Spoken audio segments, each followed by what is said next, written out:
श्री कृष्णा। जय गौ माता, जय गोपाल। मेरे इस परिवार में एक बार फिर से आपका स्वागत, अभिनंदन।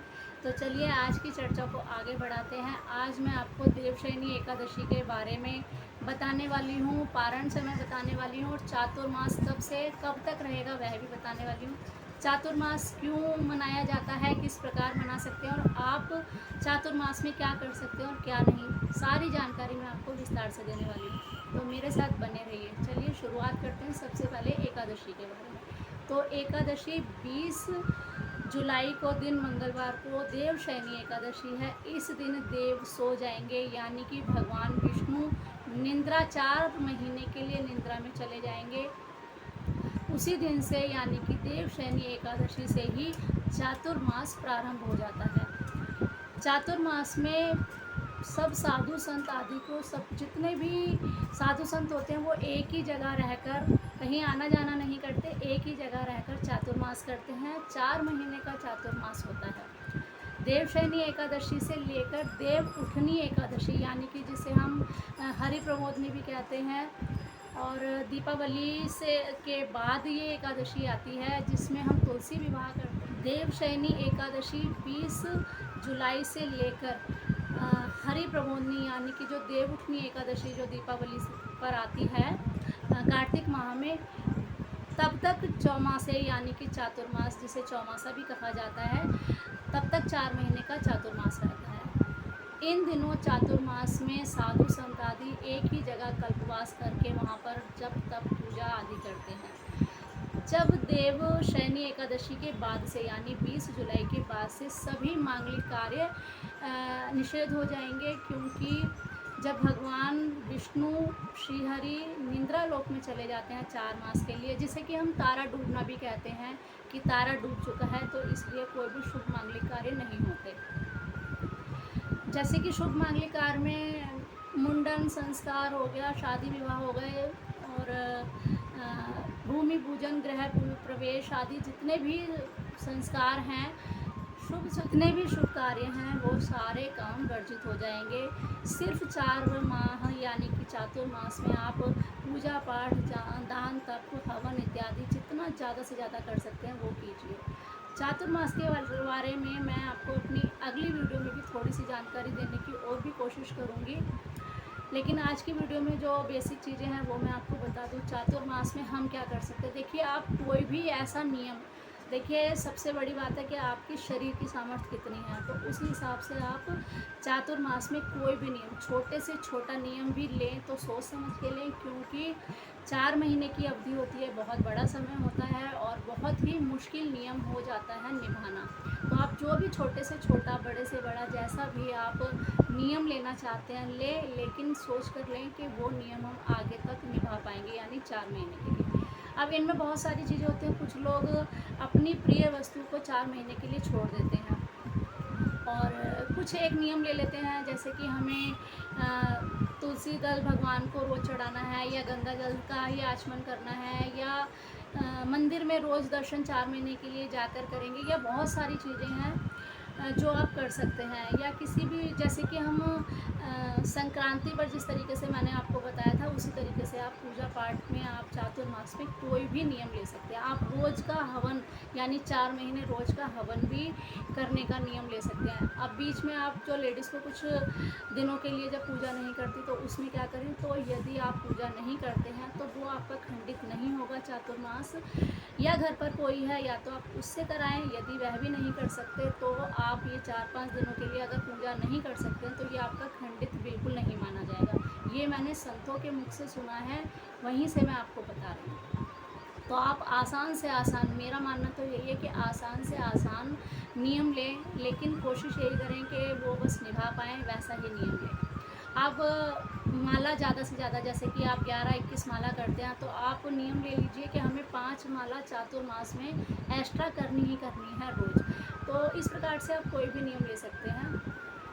आप किसी को तिलक लगाने का नियम भी ले सकते हैं कि हमें चातुर्मास में यानी 4 महीने किसी को तिलक लगाना ही लगाना है, वो भी नियम ले सकते हैं। चढ़ना मत का नियम ले सकते हैं, या बहुत सारे नियम हैं जो आप ले सकते हैं। अब बात कर लेते हैं कि चातुर्मास के क्यों मनाया जाता है, इस देवशयनी एकादशी क्या है। तो देवशयनी एकादशी पर इसकी 3 कथाएं हैं। पद्म पुराण में है, देवी भागवत में है, श्रीमद् भागवत में है, और एक पुराण में और भी है। सबसे पहले कथा आती है कि भगवान विष्णु ने शंखचूड़ नाम के राक्षस से जो युद्ध किया था, वो कई हजारों वर्ष चल रहा था। उसके बाद उसका जब उन्होंने वध किया तो वह बहुत थक चुके थे। तो सभी देवी देवताओं ने उनसे आग्रह किया कि भगवान आप बहुत थक चुके हैं, आप कुछ समय के लिए विश्राम कीजिए।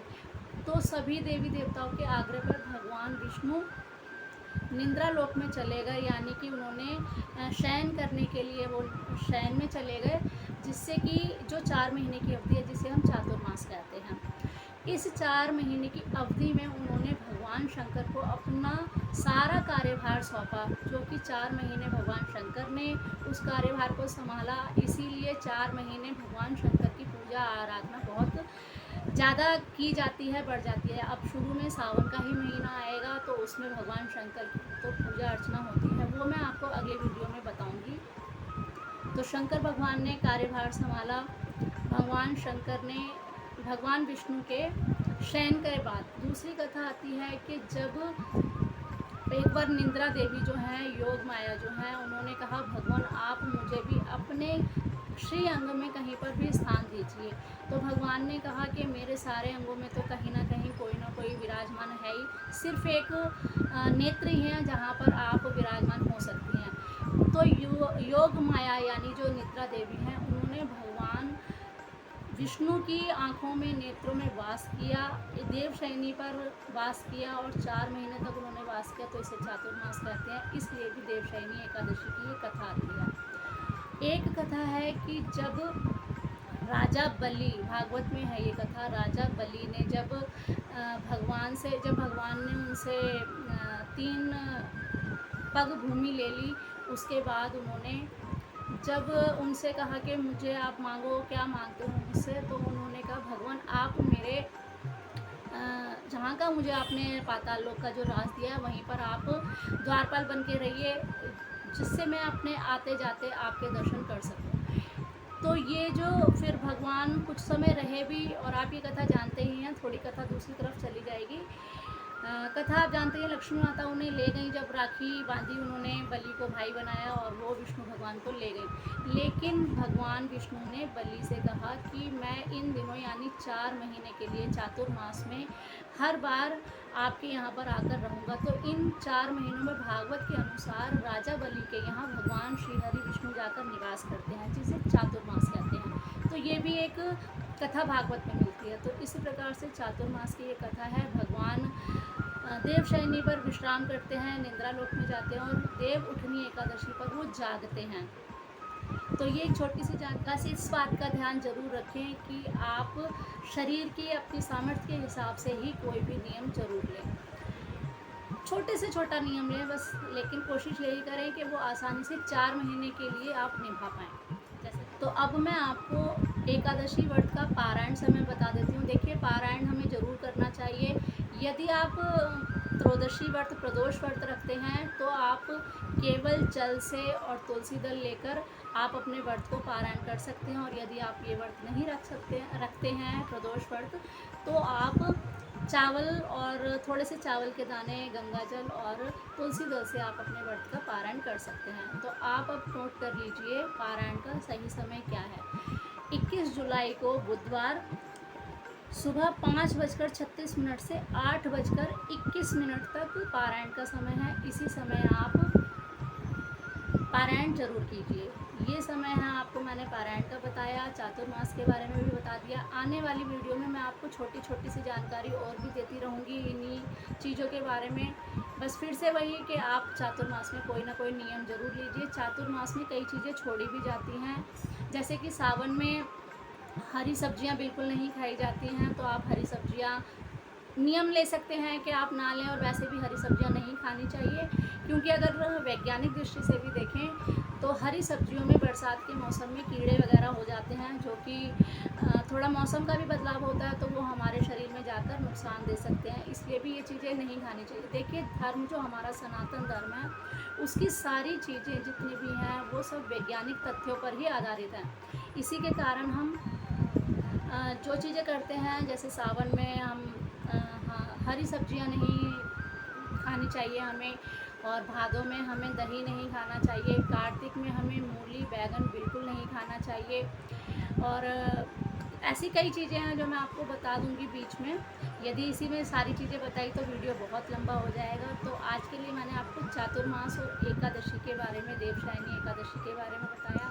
तो आज की वीडियो में बस इतना ही। आशा करती हूँ ये जानकारी आपको बहुत अच्छी लगेगी। यदि अच्छी लगे तो इसे आप लाइक शेयर ज़रूर कीजिए। यदि आप मेरे चैनल पर नए जुड़े हैं तो मेरे चैनल को सब्सक्राइब करना बिल्कुल ना भूलें। मेरी वीडियो आपको कैसी लगती है मुझे कमेंट्स में ज़रूर बताएं। यदि आप मुझसे कोई सवाल पूछना चाहते हैं तो वह भी आप मुझसे पूछ सकते हैं। तो आज के लिए बस इतना ही। मिलती हूँ अगली वीडियो में एक नई जानकारी के साथ। चातुर्मास पर भगवान श्री हरि विष्णु आप पर कृपा करें, और शंकर भगवान आप पर कृपा करें, आपका कल्याण करें।